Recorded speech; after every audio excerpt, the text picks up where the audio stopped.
Holes by Louis Sachar. Chapter 4. Stanley felt somewhat dazed as the guard unlocked his handcuffs and let him off the bus. He had been on the bus for over 8 hours. "Be careful," the bus driver said as Stanley walked down the steps. Stanley wasn't sure if the bus driver meant for him to be careful going down the steps, or if he was telling him to be careful at Camp Green Lake.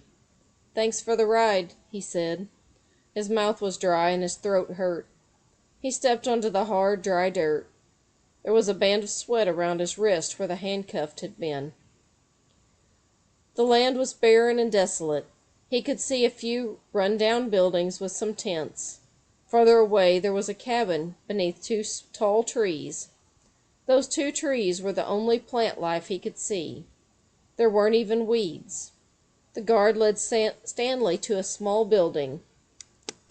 A sign on the front said, "You are entering Camp Green Lake Juvenile Correctional Facility." Next to it was another sign which declared that it was a violation of the Texas Penal Code to bring guns, explosives, weapons, drugs, or alcohol onto the premises. As Stanley read the sign, he couldn't help but think, well, duh. The guard led Stanley into the building, where he felt the welcome relief of air conditioning. A man was sitting with his feet up on a desk. He turned his head when Stanley and the guard entered, but otherwise didn't move. Even though he was inside, he wore sunglasses and a cowboy hat. He also held a can of soda, and the sight of it made Stanley even more aware of his own thirst. He waited while the bus guard gave the man some papers to sign. "That's a lot of sunflower seeds," the bus guard said. Stanley noticed a burlap sack filled with sunflower seeds on the floor next to the desk. "I quit smoking last month," said the man with the cowboy hat.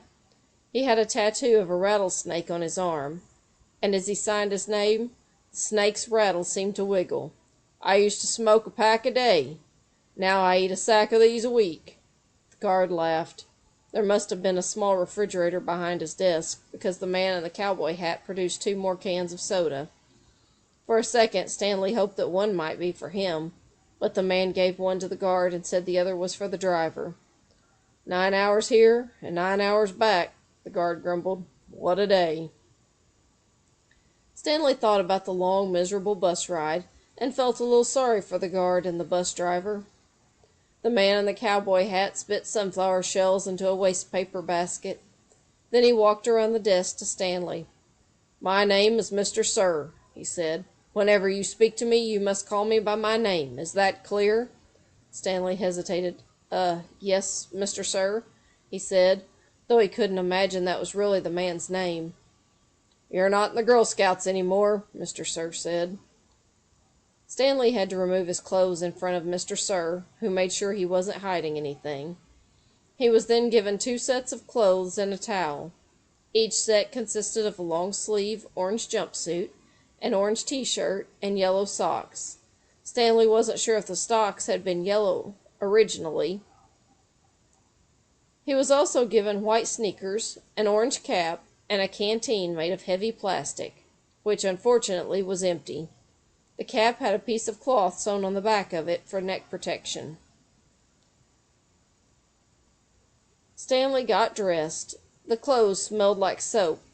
Mr. Sir told him he would wear 1 set to work in and 1 set for relaxation. Laundry was done every 3 days. On that day, his work clothes would be washed. Then the other set would become his work clothes, and he would get clean clothes to wear while resting. "You are to dig 1 hole each day, including Saturdays and Sundays.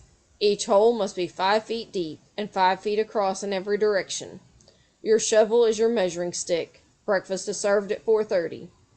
Stanley must have looked surprised, because Mr. Sir went on to explain that they started early to avoid the hottest part of the day. "No one is going to babysit you," he added. "The longer it takes you to dig, the longer you will be out in the sun. If you dig up anything interesting, you're to report it to me or any other counselor. When you finish, the rest of the day is yours." Stanley nodded to show that he understood. "This isn't a Girl Scout camp," said Mr. Sir. He checked Stanley's backpack and allowed him to keep it, and then led Stanley outside into the blazing heat. "Take a good look around you," Mr. Sir said. "What do you see?" Stanley looked out across the vast wasteland. The air seemed thick with heat and dirt. "Not much," he said, then hastily added, "Mr. Sir." Mr. Sir laughed. "See any guard towers?" "No." "How about an electric fence?" "No, Mr. Sir." "There's no fence at all, is there?" "No, Mr. Sir." "You want to run away?" Mr. Sir asked him. Stanley looked back at him, unsure what he meant. "If you want to run away, go ahead. Start running. I'm not going to stop you." Stanley didn't know what kind of game Mr. Sir was playing.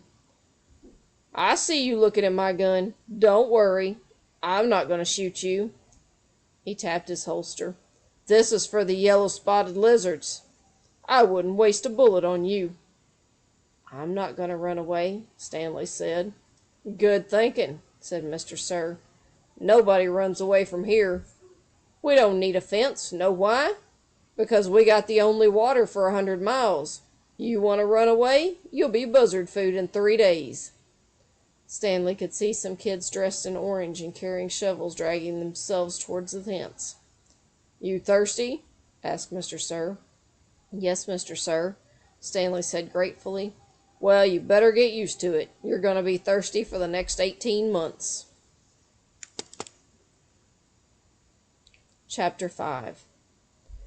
There were 6 large gray tents, and each one had a black letter on it, A, B, C, D, E, or F.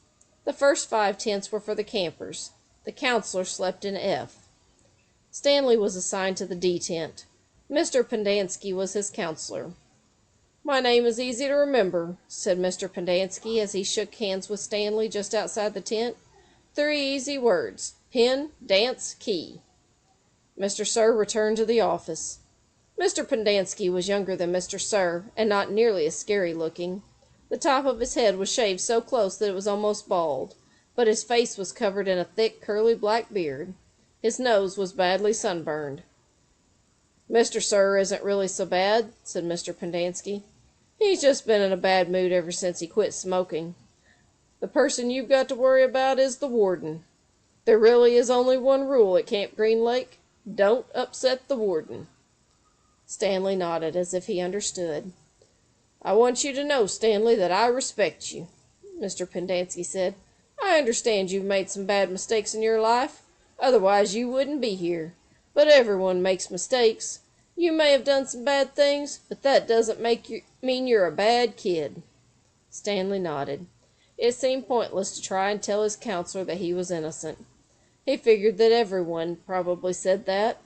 He didn't want Mr. Pendanski to think he had a bad attitude. "I'm going to help you turn your life around," said his counselor. "But you're going to have to help, too. Can I count on your help?" "Yes, sir," Stanley said. Mr. Pendanski said, "Good," and patted Stanley on the back. 2 boys, each carrying a shovel, were coming across the compound. Mr. Pendanski called to them. "Rex, Allen, I want you to come say hello to Stanley. He's the newest member of our team." The boys glanced wearily at Stanley.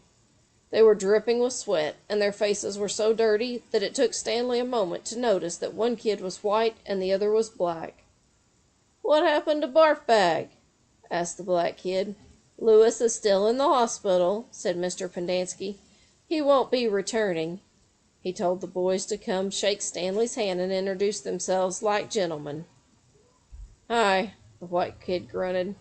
"That's Allen," said Mr. Pendanski. "My name's not Allen," the boy said. "It's Squid, and that's X-Ray." "Hey," said X-Ray. He smiled and shook Stanley's hand. He wore glasses, but they were so dirty that Stanley wondered how he could see out of them.